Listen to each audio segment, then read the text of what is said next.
I arrived in the Grove in the late 50s.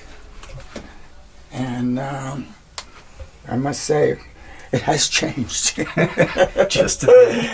Especially, I mean, you know, we had no electricity. We had to pump water. We had to do everything for ourselves. And the lighting was candlelight or kerosene and you had to be awfully careful in those days. And for some reason, everybody was very conscious of the fact that you had to be careful with candles and kerosene lamps before you went out and did anything. And there was a lot of drinking going on.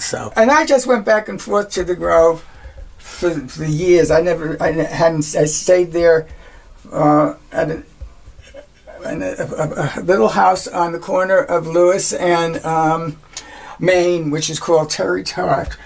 And I was working for a company, and my boss had rented that place, and that's why I got there to Cherry Grove. And this is my first time I stayed there. Yeah. And then the years just went by, and I went out occasionally.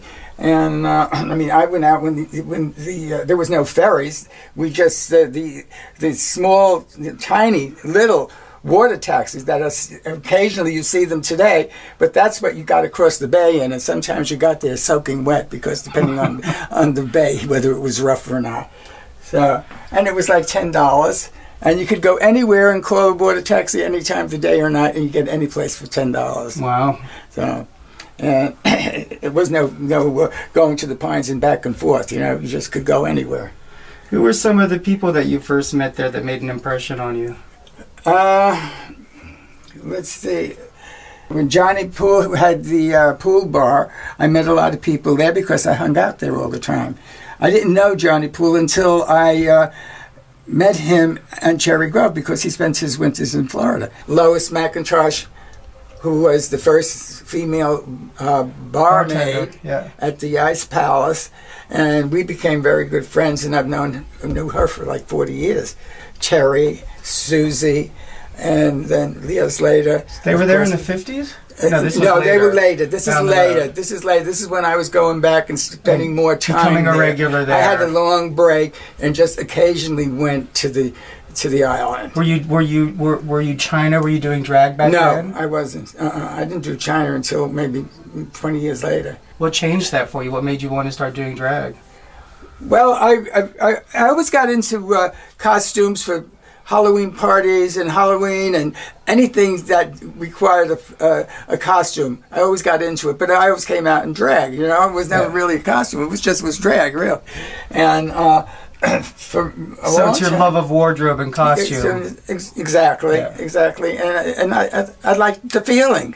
Yeah. You know, and then I'll skip to Cherry's, and Lois, who was the owner then, and she hired me as a cocktail waitress, and I had a mustache, and everything. And every Saturday we had a theme party at Cherry's, and every Saturday I went along with the theme, but I never shaved off my mustache, you know, until one day or one season when they decided to have the Miss Cherry contest. I decided, well, maybe I should do that. This is good opportunity. And I didn't win the contest. There was a queen there who was called Madame Stephanie. She was the first Miss Cherries, but that's okay. The following year, I did it again, and this time I was determined. And I did win. And that was the beginning of the real China. China. Right, exactly. How did you come up with the name China? I saw a movie called, let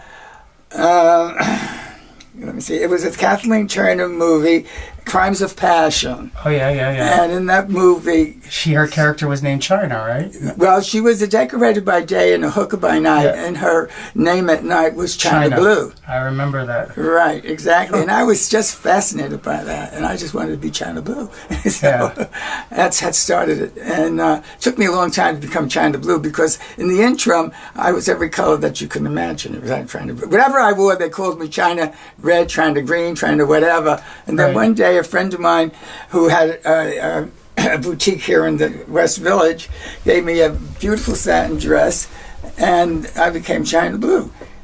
That's great. Then I was wearing all different kind of wigs, different colors, and nobody else wore them.